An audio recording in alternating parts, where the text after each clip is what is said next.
name's Louis Conte. I just finished my studies at 3IS Paris. So I was the director of Passenger Seat, which is a story of a young man named Luca who tries to flee the country and ends up hitchhiking with an older man, and well, things won't really go well between them.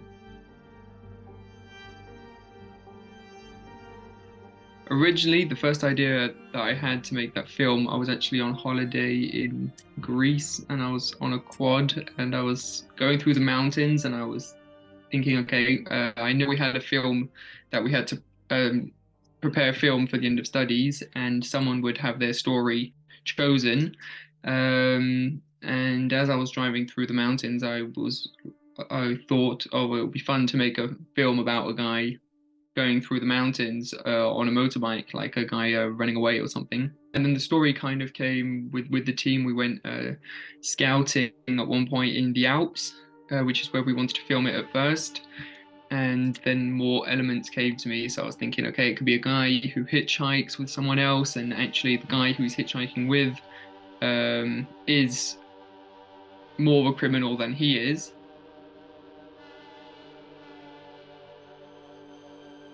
Shooting was 6 days. It was 6 days in a row from Saturday, 16th of April to Thursday the next week.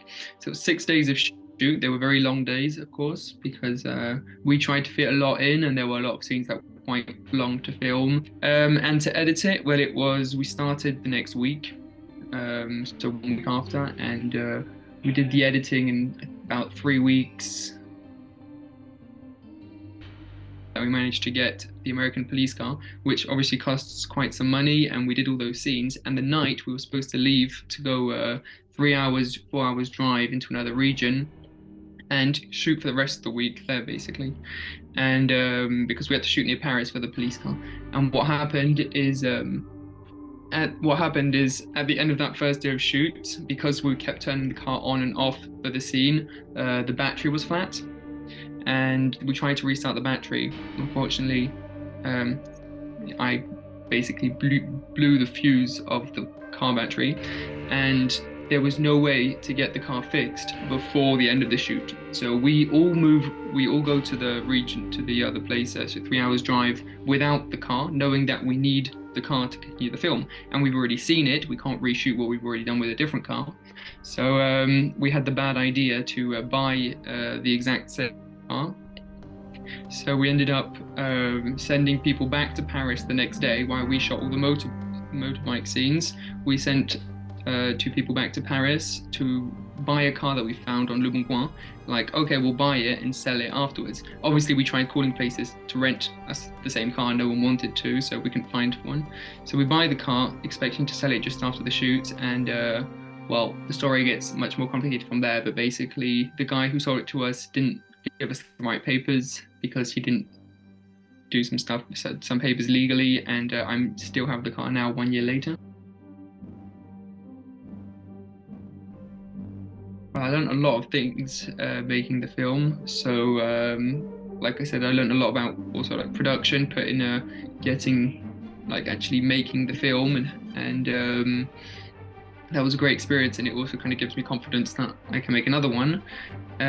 Some things which I feel less really happy about is kind of like, I guess, the writing and directing of it. I think there was a lot of problems that I realized in the edit about the rhythm of a scene, or yeah, I guess it's more like the rhythm of the scene, the pacing of the actors and the dialogue stuff, which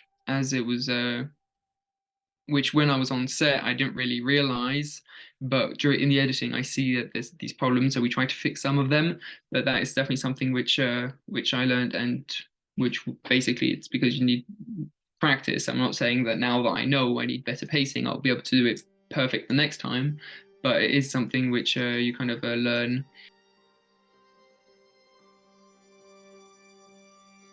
Well, first of all, I was very happy to be selected. Also, my teacher found out, my teacher found out we were selected and sent us a message. That was nice to see. I guess it's one step, and now I'm working on other films, and if it doesn't win, whatever.